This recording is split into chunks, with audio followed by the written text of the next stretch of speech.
এগৰাকী ৰোগীৰ মৃত্যুক কেন্দ্ৰ কৰি বুধবাৰে পুৱা শিৱসাগৰ অসামৰিক চিকিৎসালয়ত সৃষ্টি হয় এক উত্তপ্ত পৰিস্থিতিৰ। ওবেদুৰ আজিম আলী নামৰ এজন যুৱকৰ মৃত্যুক কেন্দ্ৰ কৰি সৃষ্টি হয় উত্তপ্ত পৰিস্থিতিৰ। এনেকুৱা ধৰণৰ তেওঁ ৰাতিপুৱা তেওঁ মিছেছে মোৰ ঘৰত গৈ পেলাই প্ৰথমতে ফোন মাৰিছিলে, মই ফোনটো টোপনিত ধৰিব নোৱাৰিলোঁ।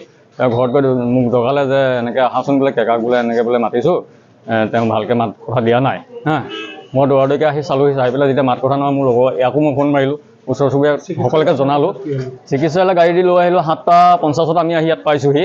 তেওঁলোকক ইমাৰ্জেঞ্চি কোন আছে সুধিলোঁ, তেওঁলোকে কৈছে কি আমি মাতি আছোঁ, আহি আছে। তেনেকৈ 10-15 মিনিট যোৱাৰ পিছত আমি আকৌ তেওঁলোকক ক'লোঁ যে পেচেণ্টটো চিৰিয়াছ, আপোনালোকে কাইণ্ডলি অলপ সোনকাল কৰক। তেওঁলোকে আহি আছে বুলি কোৱাত 20-25 মিনিট যেতিয়া গুচি গ'ল, তেওঁলোকক ক'লোঁ আমি আপোনালোকৰ ডক্টৰ ইমাৰ্জেঞ্চিত কোন আছিলে ডিউটিত, মোক নামটো দিয়ক আৰু কণ্টেক্ট নম্বৰটো দিয়ক, আপোনালোকে যদি নোৱাৰিছে আমি কণ্টেক্ট কৰোঁ। তেনেকৈ কোৱাত তেওঁলোকে ডিউটিত কোন আছে অন ডিউটিত তেওঁলোকে ক'ব পৰা নাই হা। আৰু তেওঁলোকে লাষ্টত কৈছে যে আমি ষ্টুডেণ্ট হয়, আমি ইয়াত ট্ৰেইনিঙৰ কাৰণে আহিছোঁ। মই বোলো ঠিক আছে, আপোনালোক ট্ৰেইনিঙৰ কাৰণে আহিছে, আপোনালোকৰ ষ্টাফৰ ইনচাৰ্জ কোন আছে, ইনচাৰ্জৰ লগত আমাক কথা পাতিব দিয়ক। তেওঁলোকে ক'ব পৰা নাই। পৰিয়ালৰ অভিযোগ, সময়মতে চিকিৎসক উপস্থিত নথকাৰ বাবে মৃত্যু হ'ল যুৱকজনৰ। প্ৰায় 45 মিনিট পলমকৈ চিকিৎসক কৰ্তব্যত উপস্থিত হোৱাৰ অভিযোগ মৃত যুৱক ওবেদুৰ আজিম আলীৰ পৰিয়ালৰ। আনহাতে ঘটনা সন্দৰ্ভত চিকিৎসালয়খনৰ অধীক্ষকে এইদৰে জানিবলৈ দিয়ে। পুৱা 8:10 বজাত আমাৰ হস্পিটেলত এটা ব্ৰড ডেথ কেছক লৈ পেলাই এটা অপ্ৰীতিকৰ পৰিস্থিতিৰ সৃষ্টি হ'ল। পৰিস্থিতি 8:10 বজাত ৰোগীজন আহিছিলে। সেই সময়ত আমাৰ কেজুৱেলিটি যিটো ষ্টাফ আছে, কেজুৱেলিটি ষ্টাফটোৱে অক্সিজেন চেচুৰেশ্যন আৰু অক্সিজেন দি পেলাই কেছটো চালে। চোৱাৰ পিছত তেখেতসকলে মোক অৱগত কৰিলে যে পেচেণ্টটো ব্ৰড ডেথ অভাৰ টেলিফোন। তেতিয়া আমাৰ যিটো নাইট ডিউটি যিজন ডক্টৰ থাকে তেখেত 8টা বজাত যায়গৈ, কিন্তু আমাৰ যিজন ডক্টৰ ৰাতিপুৱা 8টা বজাৰ পিছত তেওঁ আহিব লাগিছিল, তেওঁ অকণমান পলম হ'ল।